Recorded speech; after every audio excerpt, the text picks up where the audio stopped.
Bonsoir les amis. Comme moi, vous devez en ce moment être très déçus de ce qui se passe au Burkina Faso. Parce que sûrement, vous avez partagé avec beaucoup de jeunes Africains, cet espoir de voir à travers cette révolution burkinabèse de 2014, vous avez cru voir à travers ça un changement. Enfin, un peuple africain qui sortait de sa résignation pour dire non. On en a marre. Voilà, à la suite du printemps arabe, qui lui aussi n'a pas abouti, mais à la suite de ce printemps, on s'est dit, enfin, un pays de l'Afrique subsaharienne se soulève, sort de sa résignation, de sa torpeur, et dit non, il y en a marre. Il y en a marre, on ne peut plus supporter, on ne peut plus continuer comme ça, dégage, et ils l'ont dégagé. Ils ont dégagé qui? Ils ont dégagé Blaise Compaoré, au pouvoir depuis 27 ans, suite à un coup d'État. Et d'ailleurs, ce pays, j'ai l'impression que c'est un pays qui est abonné au coup d'État. Pas moins de 4 coups d'État ou 5 coups d'État après l'indépendance. Voilà. Donc, on a cru voir l'espoir. Moi, je me rappelle quand je voyais ça, j'étais tout enthousiaste. Ça me touchait d'ici Paris. Je me disais, enfin, voilà que ça bouge. Voilà que maintenant, nos frères en Afrique, ça bouge. C'est fini la résignation. Le peuple prend son destin en main. J'étais très enthousiaste. J'étais content. Et le processus a continué son cours. On croyait arriver à travers cette transition à des élections libres, démocratiques, et voir un pays africain enfin qui retrouve un calme, une démocratie effective, avec l'assentiment de tout un peuple. Je rappelle que le président de la transition a été élu par toutes les composantes de la société civile. Elle avait toute la légitimité pour conduire cette transition. Et voilà que la culture des militaires de ce pays retrouve de l'énergie. 1500 hommes viennent prendre toute une population en otage. Et là, ça me rappelle un peu l'Égypte, pareil. Voilà un peuple qui se lève, même si l'Égypte c'est un peu spécial, un peuple qui se lève, qui dit non, qui renverse un dictateur. En l'occurrence, en Égypte, c'était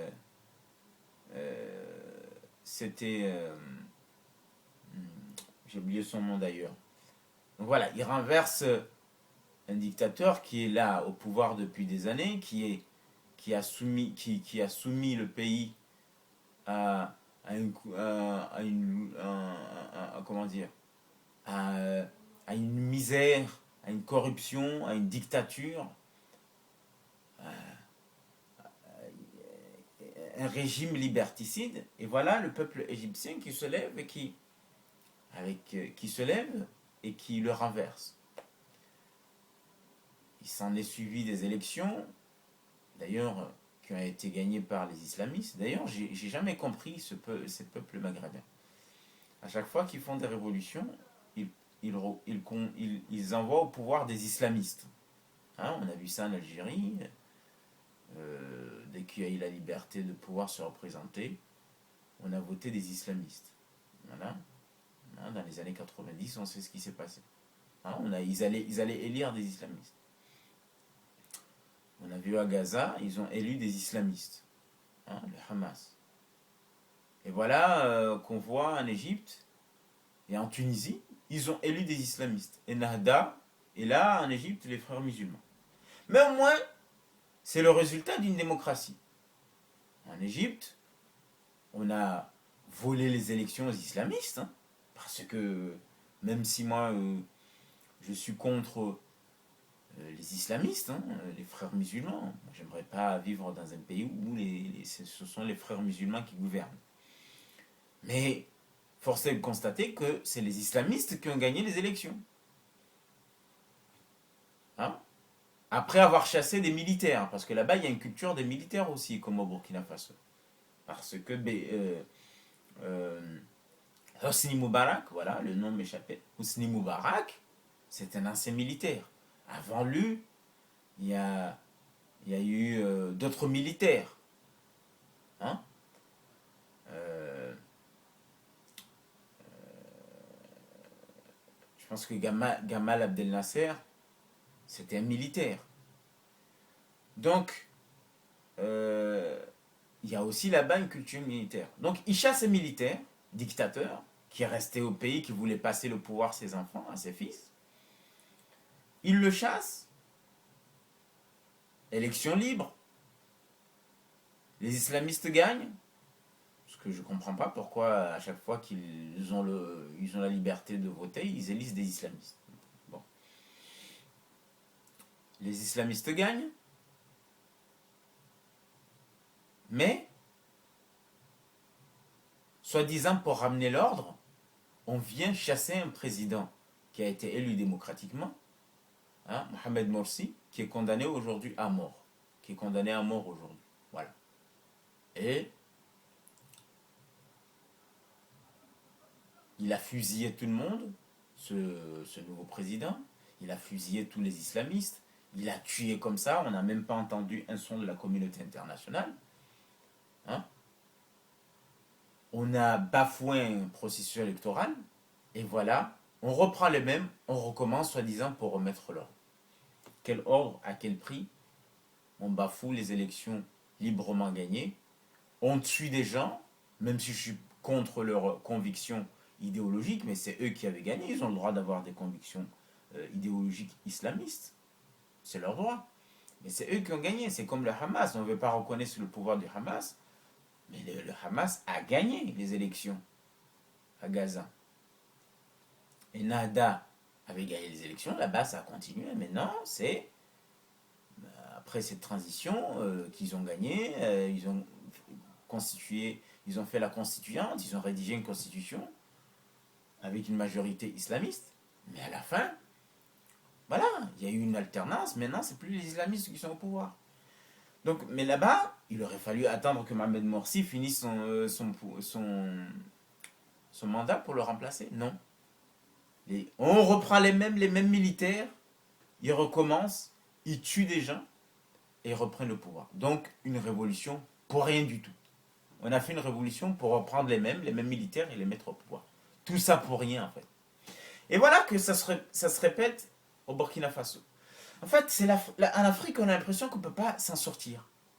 À chaque fois qu'il y a un peu d'espoir comme ça, hein, on a l'impression enfin, il y a un peu d'espoir, bim, ça retombe. Ça retombe. Donc voilà, le peuple burkinabé se lève, il nous donne un peu d'espoir, on se dit qu'enfin, on sort de cette léthargie, un peuple africain nous donne l'exemple de se lever, de se réveiller, de dire non.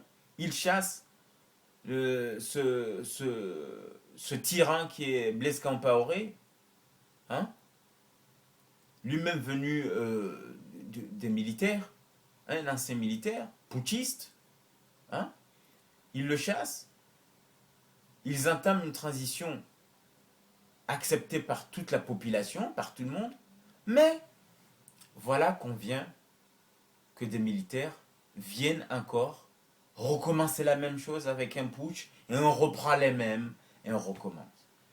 Alors l'argument qu'ils avancent, c'est que on aurait exclu les anciens du parti au pouvoir, c'est-à-dire le parti qui soutenait Blaise Compaoré, qui voulait changer la constitution pour pouvoir se représenter encore, rajouter des années au pouvoir après ses 27 ans. Il n'était pas rassasié. Il en voulait encore. Donc, la loi électorale aurait décidé de les exclure du processus électoral. Ça me semble tout à fait normal. Des gens qui ne voulaient pas respecter la loi, qui voulaient maintenir au pouvoir un dictateur après 27 ans, changer la constitution pour se maintenir au pouvoir, la moindre des choses, c'est que quand vous faites une révolution, si vous ne les emprisonnez pas, vous vous dites, bah écoutez, vous ne prenez pas, en tout cas maintenant, vous ne prenez pas part au processus électoral. Le parti, les candidats du parti de Compaoré avaient interdiction de prendre part aux prochaines présidentielles, en tout cas aux prochaines élections qui allaient arriver. Hein? Et donc c'est l'argument qu'il ressort. Je rappelle que même en Tunisie, cette même initiative a eu lieu. Le parti de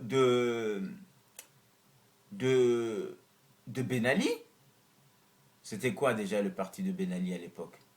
Je ne sais plus comment il s'appelait le parti de Ben Ali. Alors, est-ce que j'ai pas noté ça quelque part? Je regarde. C'était le RCD. Le parti RCD a été, euh, destitué. Hein? Il y a eu même une tentative de voter une loi pour interdire aux gens qui appartenaient à ce parti de se représenter.